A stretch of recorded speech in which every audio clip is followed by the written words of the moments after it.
कर्म भल हेले भाग्य मध्य आपणकर सपक्षरे काम करे। नमस्कार बंधुगण, मो सागर कलाकार सागर संगम एस्ट्रोलॉजी ज्योतिष ज्ञान एंड कर्म चैनल को आपण मानकु स्वागत जनाउछि। आज आम आलोचना करिबा कर्कट राशि व्यक्तिविशेष मानक पई एई 2026 मसिया अगस्त मास किपरि रहिबो, ग्रह मानकर स्थिति कौन रही, नवग्रह माने कि फल देवे, सबकिछि स्वास्थ्य, शिक्षा, finance, love relation, married life, job और प्रोफेशन एवं बिजनेस विषय रे डिटेल्स रे आलोचना करिबा। आसंतु प्रथमे नजर पकाइबा ग्रह गोचर स्थिति उपरे। आपणकर राशि रे अछंती रवि, बुध एवं बृहस्पति, द्वितीय रे अछंती केतु, तृतीय भाव रे अछंती शुक्र कन्या राशि रे नीचस्थ, अष्टम रे अछंती राहु, नवम रे अछंती शनि एवं द्वादश रे अगस्त 2 तारिख ठारू मंगल अवस्थान करुछंती। अगस्त 17 तारिख ठारू रवि रहिबे द्वितीय भाव रे सिंह राशि रे एवं अगस्त 22 तारिख ठारू बुध रहिबे द्वितीय भाव रे सिंह राशि रे। बंधुगण, एही विचार जन्म राशि चंद्र राशि को आधार करी करा जायछि। जेउ मानकर कर्कट राशि और कर्कट लग्न से मानक पई एही वीडियो अधिक फलप्रद हेबो बोली हमर आशा और विश्वास। तेबे सर्वप्रथमे आसंतु जानिबा स्वास्थ्य विषय रे। एई मासरे आपनकर स्वास्थ्य अवस्था किपरि रहिबो। फास्ट हाउस आमर शरीर आम इम्यूनिटीर भाव। लग्न भाव रे अछंती रवि, बुध एवं बृहस्पति। द्वादश भावर अधिपति हेले बुध, षष्ठ भावर अधिपति होउचंती बृहस्पति, लग्न रे अवस्थान करछंती। एही जोग स्वास्थ्य दृष्टि मिश्रित फल दै पारे। लग्न रे रवि थिबारु आत्मविश्वास एवं जीवन शक्ति बढ़िबो। रवि द्वादश अधिपति युक्त होइथिबारु आखिरे जंत्रणा रहिबो, मुंडबिंधा, रक्तचापर सामान्य परिवर्तन किंबा डिहाइड्रेशन भली समस्या देखा दे पारे। बुध द्वादशाधिपति लग्न रे थिबारु मानसिक चाप, अनिद्रा, अधिक चिंता किंबा अनियमित दैनंदिन जीवन प्रभाव शरीर उपरे पड़ी पारे। षष्ठपति बृहस्पति मध्य लग्न रे अछंती। षष्ठ भाव होची रोग, ऋण, शत्रुर भाव। यार अधिपति लग्न रे रहिबा फଳରେ छोट मोट स्वास्थ्य समस्या देखा दे पारे। समस्या शीघ्र सुस्थ होबार संभावना रहिबो। रोग आसिले मध्य ठीक चिकित्सा एवं सतर्कता रखिले शीघ्र आरोग्य लाभ करिवे, कारण बृहस्पति उच्चस्थ रहउचंदी। बुध हेले नर्भस सिस्टम, स्किन, डाइजेशन कारक ग्रह। बृहस्पति हेले liver, fat, weight gain, growth सह संपर्कित। तेणु एही मासरे ऑयली फूड, मिठा एवं इरेगुलर खाद्याभ्यास ठारू दूरी रहिबा आपण पई भल रहिबो।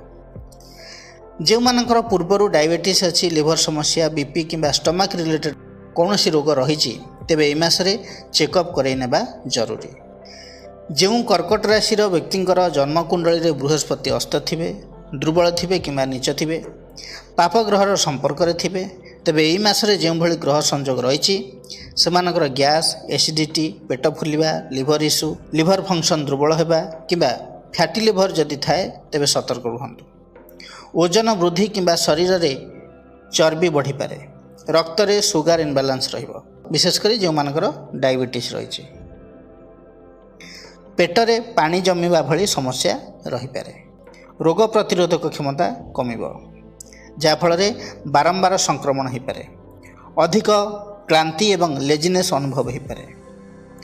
मोटामोटी भाव में कहवाक गले कर्कट राशि पई अगस्त 2026 रे स्वास्थ्य मध्यम धरण रहिबो। जो माने लॉन्ग टर्म डिजीज रे पीड़ित अछंती से माने टिके सतर्क रहिबा भल। एबे आलोचना करिबा शिक्षा विषय रे। पंचम भाव शिक्षार भाव। पंचमाधिपति मंगल मिथुन रे थिबारु विद्यार्थी मानकर माइंड एक्टिव रहिबो। एका संगरे अनेक विषय जानिबा पई इच्छा करिवे, किंतु बेले बेले विद्यार्थी माने सब्जेक्ट चेंज प्रति ध्यान देई पारंते, जा फल रे कि पाठ पढ़ारे एकाग्रता कमिबो। किंतु सबुठारु बड़ सकारात्मक पक्ष होची कोन ना पंचम भाव उपर बृहस्पतिंकर दृष्टि रहउची। यह शिक्षा पे एक शुभयोग।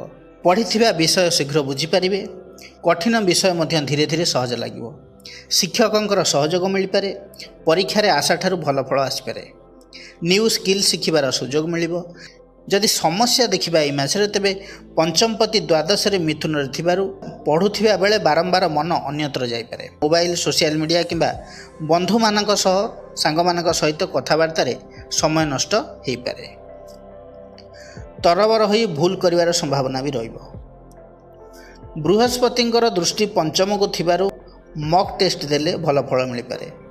रिविजन कले मार्क बढ़िबार संभावना परीक्षा रे अधिक रहिबो। सेहीपरि नवम भाव होउची उच्च शिक्षार भाव। नवम अधिपति बृहस्पति लग्न रे, नवम भाव रे शनि एवं नवम भाव उपरे बृहस्पतिंकर दृष्टि भी रहुची। फल हायर स्टडी प्रति आग्रह बढ़िबो। मास्टर डिग्री, प्रोफेशनल कोर्स किंबा रिसर्च पई भल समय हो पारे। शिक्षक किंबा मेंटर्स को मार्गदर्शन मिल पारे। स्कॉलरशिप किंबा एडमिशन संबंधी भल खबर मिल पारे। शनि नवम भाव रे थिबारु सफलता मिलिबो, किंतु परिश्रम पर एडमिशन, डॉक्यूमेंटेशन किंबा रिजल्ट रे किछि विलंब हो पारे। धैर्य रखिले शेष रे भल फल मिलिबो। जो माने engineering, technical study, computer, IT, management, math, analytical subject, law, education, research field रे अछंती से माने भल ग्रो करिवे। मोटामोटी भाव में संक्षेप कहवा गले यही अगस्ट 2026 शिक्षा रे उन्नति, गुरुंकर सहयोग, एग्जाम रे भल परफॉर्मेंस, हायर स्टडी पई अनुकूल समय रहिबो। नॉलेज गेन एवं बुझिबा शक्ति वृद्धि पाइबो। विद्यार्थी मानकु ए मास रे एडवाइस या रहिबो जे तरबर भाव रे पाठ पढ़ा को नै किछि रंग डिसीजन नियंतु नाही। शनि उच्च शिक्षार भाव रे थिबारु हायर स्टडी प्रोसेसिंग टिके स्लो चलिबो। एई मास रे मानसिक स्थिरता एवं अनावश्यक विभ्रांति दूरी रहिबा आपन पई ठीक हेबो। एबे आलोचना करिबा फाइनेंस विषय रे। द्वितीय भाव धनर भाव, द्वितीयाधिपति रवि अछंती लग्न रे। अगस्ट मासर फास्ट हाफ रे रवि लग्न रे थिबारु आपण निज चेष्टा, परिश्रम एवं निज निष्पत्ति द्वारा अर्थ उपार्जन करिवार सुযোগ पाइबे। एही समय रे आपणकर आत्मविश्वास बढ़िबो एवं नुआ आर्थिक योजना तैयारी करि परिबे। किंतु द्वितीय भाव रे केतु थिबारु इनकम फ्लो रे किछि अस्थिरता देखा देई पारे। टंका आसीबो, किंतु सेही टंका हठात कोनोसी काम रे खर्च हो जाई पारे। विशेष करी परिवार, घर, चिकित्सा किंबा पुराना देय परिशोध करिवारे अर्थ खर्च हो पारे। अगस्ट 17 तारिख पर परिस्थिति अधिक शक्तिशाली हेबो, कारण सेही समय रे रवि निज स्व राशि सिंह रे अर्थात द्वितीय भाव रे प्रवेश करिवे। धन भावर स्वामी निज घरे रहिबा फल रे आय रे सुधार, सम्मान वृद्धि एवं अटकी थिबा टंका फेरी पाइबार संभावना बढ़िबो। किंतु केतु द्वितीय भाव रे थिबारु सबकिछि संपूर्ण सहज करने देव ना। केतु एठारे धन को अनियमित करिपारंती। केतेबेले लाभ देवे तो पुणी केतेबेले अनएक्सपेक्टेड खर्च मध्य आनी पारंती। तेणु एई मासरे आपन को बजेट अनुसार चलिबाकू पड़िबो। जो माने जॉब करूछंती सेमानक पई मासर द्वितीयार्धरे दरमा वृद्धि, इनसेंटिव्स, बोनस किंबा एक्स्ट्रा इनकम रे सुयोग देखा जाय पारे। जदि पूर्वरु कौनसी पेमेंट अटकी रही थाए ता मध्य मिलिबार संभावना बढ़िबो। जो माने व्यवसायी सेमाने मध्य अगस्ट 17 पर भल स्थिति को आसिबे। पुराना ग्राहकों ठारू बकेया टंका मिलिबो किंबा नुआ चुक्ति माध्यम रे लाभ होई पारे। तथापि कौनसी बिग इन्वेस्टमेंट बा पार्टनरशिप बिजनेस करिबा पूर्वरु भल भाव रे चिंता करंतु। परिवार संबंधी खर्च एही मास रे बढ़ी पारे। घरर कौनसी समस्या पई खर्च करिबा को पड़ी पारे। केतुंग प्रभाव रू केबे केबे आर्थिक विषय रे परिवार रे मतभेद मध्य होई पारे। तेणु टंका संबंधी निष्पत्ति शांत मन रे नियंतु। जदि आपण न्यू इन्वेस्टमेंट करिया पई चाहुचंती तेबे तरतर होंतुनी। समस्त कागजपत्र एवं शर्त गुडी को भल भाव रे पढ़िबा परे निष्पत्ति नियंतु। मोटामोटी भाव रे कहिबा को गले संचय दृष्टि एही मास मिश्रित फल प्रदान करिवो। आय बढ़िबार संभावना रहिले मध्य खर्च मध्य बढ़ी पारे। जदि आपण अननेसेसरी खर्च को नियंत्रण करि परिबे एही मास शेष रे भल संचय करि परिबे। कर्कट राशि रे व्यक्ति विशेष मान को एही मास रे एडवाइस या रहइबो जे आय बढ़िबार सुयोग को हाथ छड़ा करंतु नाही। कौनसी बड़ धरणर खर्च करिबा पूर्वरु दिथर चिंता करंतु। ऋण नेबा किंबा देबारु सतर्क रुहंतु। ओवरऑल कहबा को गले एही अगस्त 2026 कर्कट राशि पई आर्थिक दृष्टि मध्यम फल प्रदान करिवो। अगस्ट 17 तारिख पर रवि निजर स्व राशि रे प्रवेश करिया फल रे धन लाभर सुयोग बढ़िबो। एबे आलोचना करिबा लव लाइफ विषय रे। पंचम भाव लव रोमांस अट्रैक्शन भाव। पंचम अधिपति मंगल द्वादश रे थिबारु प्रेम संपर्क रे किछि गोपनीयता, दूरता किंबा मानसिक चिंता देखा दे पारे। जदि पार्टनर दूर रे अछंती तेबे डिस्टेंस अधिक अनुभव हो पारे। किंतु सबुठारु बड़ पॉजिटिव पॉइंट हेउची कोन ना बृहस्पतिंकर दृष्टि पंचम भाव उपरे रहुची। एही दृष्टि संपर्क को सुरक्षा दबा सहित बुझामणा को ठीक रखिबारे सहाय्य करिवो। ତେଣୁ ଏହି ମାସରେ ପ୍ରେମ ବ୍ୟାପାରରେ ସମ୍ପର୍କ ଭାଙ୍ଗିଯିବ, ସେମିତି କିଛି ମେଜର ପ୍ରୋବ୍ଲେମ୍ ହେବାର ନାହିଁ। ଯଦି ଆପଣ ସିଙ୍ଗିଲ୍ ଅଛନ୍ତି, ନୂଆ ପ୍ରେମ ସମ୍ପର୍କ ଆରମ୍ଭ ହେବାର ଯୋଗ ରହିଛି। ଦୂର ସ୍ଥାନ, ଅନଲାଇନ୍ କିମ୍ବା ଯାତ୍ରା ସମୟରେ କାହା ସହ ପରିଚୟ ହୋଇପାରେ। ଆରମ୍ଭରେ ସମ୍ପର୍କ ଧୀରେ ଧୀରେ ଆଗକୁ ବଢ଼ିବ। ଯଦି ପୂର୍ବରୁ ରିଲେସନସିପ୍ରେ ଅଛନ୍ତି, ମାସର ପ୍ରଥମାର୍ଦ୍ଧରେ ଛୋଟ ମୋଟ ମତଭେଦ କିମ୍ବା କମ୍ୟୁନିକେସନ୍ ଗ୍ୟାପ୍ ହୋଇପାରେ। ଅଗଷ୍ଟ 17 ତାରିଖ ପରେ ପରିସ୍ଥିତି କିଛି ଭଲ ହେବାର ସମ୍ଭାବନା ଦେଖାଉଛି। ବୃହସ୍ପତିଙ୍କର କୃପାରୁ ସମ୍ପର୍କରେ ବିଶ୍ୱାସ ଏବଂ ମ୍ୟାଚୁରିଟି ବଢ଼ିବ। କର୍କଟ ରାଶିର ଲଭର୍ସମାନଙ୍କୁ ଏହା ଆଡ଼ଭାଇସ୍ ରହିବ ଯେ ଅନାବଶ୍ୟକ ସନ୍ଦେହ କିମ୍ବା ରାଗ ଦେଖାନ୍ତୁ ନାହିଁ। ସିକ୍ରେଟ୍ କଥା ଲୁଚାଇବା ଫଳରେ ଅସୁବିଧା ଆସିପାରେ, ତେଣୁ ଧୈର୍ଯ୍ୟ ଏବଂ ସ୍ପଷ୍ଟ କଥାବାର୍ତ୍ତା ରଖନ୍ତୁ। ଏବେ ଆଲୋଚନା କରିବା ବିବାହ ଓ ଦାମ୍ପତ୍ୟ ଜୀବନ ବିଷୟରେ। ସପ୍ତମ ଭାବ ବିବାହ ଓ ଦାମ୍ପତ୍ୟ ଜୀବନର ଭାବ, ସହଯୋଗର ଭାବ, ବୁଝାମଣାର ଭାବ ଏବଂ ପାର୍ଟନରସିପ୍ର ଭାବ। ସପ୍ତମାଧିପତି ଶନି ଅଛନ୍ତି ନବମରେ। ନବମ ଭାବ ହେଉଛି ଭାଗ୍ୟ, ଧର୍ମ ଏବଂ ଉଚ୍ଚ ଚିନ୍ତାଧାରାର ଭାବ। ତେଣୁ ବୈବାହିକ ଜୀବନରେ ମ୍ୟାଚୁରିଟି, ରେସ୍ପନ୍ସିବିଲିଟି ଏବଂ ସ୍ଥିରତା ଆସିବ। ସବୁଠାରୁ ବଡ଼ କଥା ହେଉଛି ନବମ ଭାବ ଉପରେ ବୃହସ୍ପତିଙ୍କର ଶୁଭ ଦୃଷ୍ଟି ରହିଛି। ବୃହସ୍ପତି ହେଉଛନ୍ତି ଜ୍ଞାନ, ସମୃଦ୍ଧି, କ୍ଷମା ଏବଂ ଆଶୀର୍ବାଦର କାରକ। ଶନିଙ୍କ ଉପରେ ବୃହସ୍ପତିଙ୍କର ଦୃଷ୍ଟି ଥିବାରୁ ଶନିଙ୍କର ଅଶୁଭତ୍ୱ ଅନେକ ମାତ୍ରାରେ କମିଯିବ। ଲଗ୍ନରେ ଅଛନ୍ତି ରବି, ବୁଧ ଏବଂ ବୃହସ୍ପତି। ରବିଙ୍କର ଦୃଷ୍ଟି ସପ୍ତମ ଭାବକୁ ରହିଛି। ଦାମ୍ପତ୍ୟ ଜୀବନରେ ଆତ୍ମସମ୍ମାନ ସହିତ ଅହଙ୍କାର ବି ରହିପାରେ। ତେବେ ସ୍ୱାମୀ ସ୍ତ୍ରୀ ନିଜ କଥାକୁ ଠିକ୍ ବୋଲି ପ୍ରମାଣିତ କରିବା ପାଇଁ ମଝିରେ ମଝିରେ ଚାହିଁପାରନ୍ତି। ଯଦି ଅହଙ୍କାର ନିୟନ୍ତ୍ରଣ କରିପାରିବେ, ତେବେ ଏହି ପ୍ରଭାବ ସମ୍ପର୍କକୁ କ୍ଷତି କରିବନି। ସପ୍ତମ ଭାବକୁ ବୁଧ ଏବଂ ବୃହସ୍ପତିଙ୍କର ଦୃଷ୍ଟି ବି ରହୁଛି। ସ୍ୱାମୀ ସ୍ତ୍ରୀଙ୍କ ମଧ୍ୟରେ କଥାବାର୍ତ୍ତା ତ ବଢ଼ିବ, ଭୁଲ ବୁଝାମଣା କମିବ ଏବଂ ଯେଉଁ ପୂର୍ବରୁ ସମସ୍ୟା ଥିଲା ତାହା ଆଲୋଚନା ଦ୍ୱାରା ସମାଧାନ ହୋଇପାରେ। ଏବଂ ଯେଉଁ ସମସ୍ୟା ଥିଲା ପୂର୍ବରୁ ତାହା ଆଲୋଚନା ଦ୍ୱାରା ସମାଧାନ ହୋଇପାରେ। ଦାମ୍ପତ୍ୟ ଜୀବନରେ ସମ୍ମାନ, ବିଶ୍ୱାସ ଏବଂ ଧୈର୍ଯ୍ୟ ବୃଦ୍ଧି ପାଇବ। ଏକାଠି ହେବା ଭବିଷ୍ୟତ ଯୋଜନା ପାଇଁ ଏହା ଏକ ଭଲ ସମୟ। ସପ୍ତମାଧିପତି ଶନି ନବମରେ ରହୁଛନ୍ତି। ଶନି କେବେ ଶୀଘ୍ର ଫଳ ଦିଅନ୍ତି ନାହିଁ, ଏକଥା କାହାରିକୁ ବି ଅଛପା ନାହିଁ। ହେଲେ ସେ ଧୈର୍ଯ୍ୟ, ଦାୟିତ୍ୱ ଏବଂ ପରୀକ୍ଷା ମାଧ୍ୟମରେ ସମ୍ପର୍କକୁ ଶକ୍ତିଶାଳୀ କରିଥାନ୍ତି। ତେଣୁ ଏହି ମାସରେ ଦାମ୍ପତ୍ୟ ଜୀବନରେ କିଛି ଛୋଟ ମୋଟ ଦାୟିତ୍ୱ ବଢ଼ିପାରେ, କିନ୍ତୁ ଦୁଇ ଜଣ ମିଶି କାମ କଲେ ସମ୍ପର୍କ ଆହୁରି ମଜବୁତ ହେବ। ଯଦି ଆପଣ ନବବିବାହିତ, ତେବେ ଏହି ମାସରେ ପରସ୍ପରକୁ ବୁଝିବା ପାଇଁ ଭଲ ସମୟ ମିଳିବ। ଛୋଟ ମୋଟ ମତଭେଦ ଦେଖାଦେଇପାରେ, କିନ୍ତୁ ସେଗୁଡ଼ିକ ଦୀର୍ଘସ୍ଥାୟୀ ହେବନି। ଯଦି ଅନେକ ଦିନ ଧରି ବୈବାହିକ ଜୀବନରେ ବାନ୍ଧି ହେଲେଣି, ତେବେ ପରିବାର, ସନ୍ତାନ କିମ୍ବା ଭବିଷ୍ୟତକୁ ନେଇ ଆର୍ଥିକ ଯୋଜନାକୁ ନେଇ ଦୁହେଁ ଗୁରୁତ୍ୱପୂର୍ଣ୍ଣ ନିଷ୍ପତ୍ତି ନେଇପାରନ୍ତି। ପରସ୍ପରକୁ ସହଯୋଗ କରିବାର ସମ୍ଭାବନା ମଧ୍ୟ ରହିଛି। ଅଗଷ୍ଟ 17 ତାରିଖ ପରେ ମାସର ଦ୍ୱିତୀୟାର୍ଦ୍ଧରେ ପାରିବାରିକ ପରିବେଶ ଅଧିକ ଅନୁକୂଳ ହୋଇପାରେ। ଘରେ ଶୁଭ କାର୍ଯ୍ୟର ଆଲୋଚନା, ପରିବାର ସହ ସମୟ କାଟିବା କିମ୍ବା ସର୍ଟ ଟ୍ରାଭେଲର ସମ୍ଭାବନା ମଧ୍ୟ ଦେଖାଯାଉଛି। କର୍କଟ ରାଶିର ମ୍ୟାରିଡ୍ କପଲଙ୍କୁ ଆଡ଼ଭାଇସ୍ ଏହା ରହିବ ଯେ ଅହଙ୍କାର ଏବଂ ରାଗକୁ ନିୟନ୍ତ୍ରଣ କରନ୍ତୁ। ଲାଇଫ୍ ପାର୍ଟନରଙ୍କ କଥାକୁ ପୁରା ଶୁଣନ୍ତୁ ଏବଂ ଛୋଟ କଥାକୁ ବଡ଼ ବିବାଦରେ ପରିଣତ କରନ୍ତୁ ନାହିଁ। ପରିବାରର ବଡ଼ମାନଙ୍କର ପରାମର୍ଶକୁ ସମ୍ମାନ ଦିଅନ୍ତୁ। ଓଭରଅଲ୍ କହିବାକୁ ଗଲେ ଅଗଷ୍ଟ 2026 କର୍କଟ ରାଶିର ବ୍ୟକ୍ତିବିଶେଷଙ୍କ ବୈବାହିକ ଜୀବନରେ ସୁଫଳ ପ୍ରାପ୍ତି ହେବ। ଏବେ ଆଲୋଚନା କରିବା ଜବ୍ ଅର୍ ପ୍ରଫେସନ୍ ବିଷୟରେ। ଦଶମ ଭାବ କର୍ମର ଭାବ। ଦଶମାଧିପତି ମଙ୍ଗଳ ଅଛନ୍ତି ଦ୍ୱାଦଶ ଭାବରେ। ଫଳରେ ମାସ ଆରମ୍ଭରେ କାର୍ଯ୍ୟକ୍ଷେତ୍ରରେ କିଛି ଚାପ ଅନୁଭବ କରିପାରନ୍ତି। ଅଧିକ କାମ, ଅଧିକ ଦାୟିତ୍ୱ କିମ୍ବା ଅଫିସରେ ପରିବର୍ତ୍ତନର ସଂକେତ ମିଳିପାରେ। କିଛି ଲୋକଙ୍କର ଅଫିସରେ ବଦଳି, ଅନ୍ୟ ସହରକୁ ପୋଷ୍ଟିଂ କିମ୍ବା ବିଦେଶୀ କମ୍ପାନୀ ସହ କାମ କରିବାର ସୁଯୋଗ ମଧ୍ୟ ଆସିପାରେ।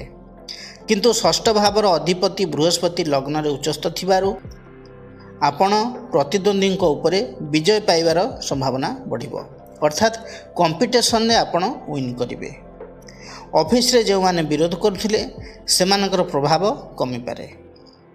ଲଗ୍ନରେ ରବି ବୁଧଙ୍କର ସଂଯୋଗ ବୁଧାଦିତ୍ୟ ଯୋଗ ସୃଷ୍ଟି କରୁଛି। ଫଳରେ ଆପଣଙ୍କର କଥାବାର୍ତ୍ତା, ଲିଡରସିପ୍ କ୍ୱାଲିଟି ଏବଂ ଡିସିସନ୍ ମେକିଂ କ୍ଷମତା ବଢ଼ିବ। ଉଚ୍ଚ ଅଧିକାରୀମାନେ ଆପଣଙ୍କ କାମକୁ ଲକ୍ଷ୍ୟ କରିପାରନ୍ତି। ଇଣ୍ଟରଭ୍ୟୁ, ପ୍ରେଜେଣ୍ଟେସନ୍, ମିଟିଂ ଏବଂ କମ୍ୟୁନିକେସନ୍ ରିଲେଟେଡ୍ ୱାର୍କରେ ସଫଳତାର ସମ୍ଭାବନା ଭଲ ରହିବ। ଯେଉଁମାନେ ଜବ୍ ସର୍ଚ୍ଚରେ ଅଛନ୍ତି, ତେବେ ଏହି ଅଗଷ୍ଟ 2026ରେ ସୁଯୋଗ ଆସିପାରେ। ବିଶେଷ କରି ମାସର ଦ୍ୱିତୀୟାର୍ଦ୍ଧରେ ଇଣ୍ଟରଭ୍ୟୁ କିମ୍ବା ଅଫର ମିଳିବାର ଯୋଗ ପୂର୍ବ ଅପେକ୍ଷା ଭଲ ଦେଖାଉଛି। ପ୍ରାଇଭେଟ୍ ସେକ୍ଟରରେ କାମ କରୁଥିବା ଲୋକମାନଙ୍କ ପାଇଁ ଏହି ମାସ ପରିଶ୍ରମ ଅଧିକ ହେଲେ ମଧ୍ୟ ଫଳ ମିଳିବାର ସମ୍ଭାବନା ରହିବ। ନୂଆ ପ୍ରୋଜେକ୍ଟ, ଟିମ୍ ଲିଡରସିପ୍ କିମ୍ବା ଦାୟିତ୍ୱ ବଢ଼ିବାରେ ଭଲ ପରଫର୍ମାନ୍ସ ଦେଖାଇଲେ ଭବିଷ୍ୟତରେ ପଦୋନ୍ନତିର ରାସ୍ତା ଖୋଲିପାରେ। ସେହିପରି ଗଭର୍ଣ୍ଣମେଣ୍ଟ ଜବ୍ ପାଇଁ ପ୍ରସ୍ତୁତି କରୁଥିବା ଜାତକମାନଙ୍କ ପାଇଁ ବୁଦ୍ଧି ଏବଂ ଏକାଗ୍ରତା ବଢ଼ିବ। ଏକ୍ଜାମ୍ କିମ୍ବା ଇଣ୍ଟରଭ୍ୟୁରେ ଭଲ ପ୍ରଦର୍ଶନର ସମ୍ଭାବନା ରହିବ। ଏହି ମାସରେ କିଛି ବ୍ୟକ୍ତିବିଶେଷଙ୍କର ପ୍ରମୋସନ୍ ଏବଂ ସାଲାରୀ ଇନକ୍ରିମେଣ୍ଟ ପାଇଁ ପଜିଟିଭ୍ ଡିସ୍କସନ୍ ହୋଇପାରେ। ରେଜଲ୍ଟ ସାଙ୍ଗେ ସାଙ୍ଗେ ନ ମିଳିଲେ ବି କିଛି ସମୟ ବିଳମ୍ବରେ ମିଳିବାର ସମ୍ଭାବନା ରହିବ। ଯେଉଁମାନେ IT, software, communication, media, marketing, sales, banking, finance, police, army, security force, MNC, construction field, engineering ଲାଇନ୍ରେ ଜବ୍ କରିଛନ୍ତି ସେମାନେ ଭଲ ଫଳ ପାଇବେ। ମୋଟାମୋଟି ଭାବରେ କହିବାକୁ ଗଲେ ଅଗଷ୍ଟ 2026 କର୍କଟ ରାଶି ପାଇଁ କର୍ମମୟ ଜୀବନରେ ପରିଶ୍ରମ, ପ୍ରତିଯୋଗିତାରେ ସଫଳତା ଏବଂ ନୂଆ ସୁଯୋଗ ନେଇ ଆସିପାରେ। ପ୍ରାଇଭେଟ୍ ସେକ୍ଟରରେ ଗ୍ରୋଥର ସମ୍ଭାବନା ଭଲ। ନୂଆ ଚାକିରିରେ ସୁଯୋଗ ମଧ୍ୟ ଭଲ ରହିଛି। ଗଭର୍ଣ୍ଣମେଣ୍ଟ ଜବ୍ ପାଇଁ ପ୍ରସ୍ତୁତି କରୁଥିବା ବ୍ୟକ୍ତିବିଶେଷମାନଙ୍କ ପାଇଁ ପରିଶ୍ରମର ଫଳ ମିଳିପାରେ। କର୍କଟ ରାଶିର ବ୍ୟକ୍ତିବିଶେଷମାନଙ୍କ ପାଇଁ ଏହି ମାସରେ ଆଡ଼ଭାଇସ୍ ଏହା ରହିବ ଯେ ଅଫିସ୍ ପଲିଟିକ୍ସରୁ ଦୂରେଇ ରୁହନ୍ତୁ। ସହକର୍ମୀଙ୍କ ସହିତ ତର୍କ କରନ୍ତୁ ନାହିଁ। ଚାକିରି ଚେଞ୍ଜ କରିବା ପୂର୍ବରୁ ନୂଆ ଅଫର୍ ଲେଟର୍ ନିଶ୍ଚିତ କରନ୍ତୁ। ଅନେସେସରି ଖର୍ଚ୍ଚ ଏବଂ ମାନସିକ ଚାପକୁ ନିୟନ୍ତ୍ରଣରେ ରଖନ୍ତୁ।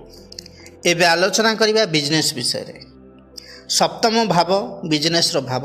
ସପ୍ତମାଧିପତି ଶନି ଅଛନ୍ତି ନବମରେ ଏବଂ ସପ୍ତମ ଭାବ ଉପରେ ବୃହସ୍ପତି, ବୁଧ, ରବିଙ୍କର ପ୍ରଭାବ ରହିଛି। ସପ୍ତମ ଭାବ ଓ ଶନିଙ୍କ ଉପରେ ବୃହସ୍ପତିଙ୍କ ଦୃଷ୍ଟି ଏହି ମାସର ସବୁଠାରୁ ବଡ଼ ପଜିଟିଭ୍ ପଏଣ୍ଟ।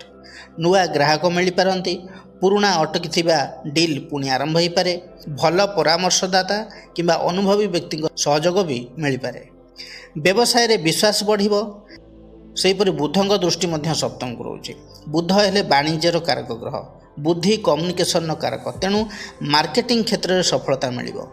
ଯେଉଁମାନେ online business, digital service, trading, commission ଆଧାରିତ କାମରେ ଇନଭଲ୍ଭ ଅଛନ୍ତି, ବିଜନେସ୍ କରୁଛନ୍ତି, ଭଲ ସୁଯୋଗ ରହିଛି। ରବିଙ୍କର ପ୍ରଭାବ ଆପଣଙ୍କୁ ଲିଡରସିପ୍ କ୍ୱାଲିଟି ଏବଂ ବିଜନେସ୍ରେ ନେମ୍ ଆଣ୍ଡ ଫେମ୍ ଦେବ। ବିଜନେସ୍ର ଲିଙ୍କ ଗଭର୍ଣ୍ଣମେଣ୍ଟ ସହିତ ରହିବ। ବଡ଼ ବଡ଼ ସଂସ୍ଥା ସହିତ ସମ୍ପର୍କ ହେବାର ସମ୍ଭାବନା ବି ରହିବ। ବ୍ରାଣ୍ଡ ଭ୍ୟାଲୁ ବଢ଼ିବ। ସେହିପରି ପାର୍ଟନରସିପ୍ ବିଜନେସ୍ କଥା ଯଦି କହିବି ସାଧାରଣତଃ ଭଲ ରହିବ। ସପ୍ତମପତି ଶନି ନବମରେ ରହି ବୃହସ୍ପତିଙ୍କ ଦୃଷ୍ଟି ପାଉଥିବାରୁ ବିଜନେସ୍ରେ ସ୍ଥିରତା ମିଳିବ। ସପ୍ତମ ଭାବ ମଧ୍ୟ ଶୁଭଗ୍ରହର ପ୍ରଭାବରେ ଅଛି।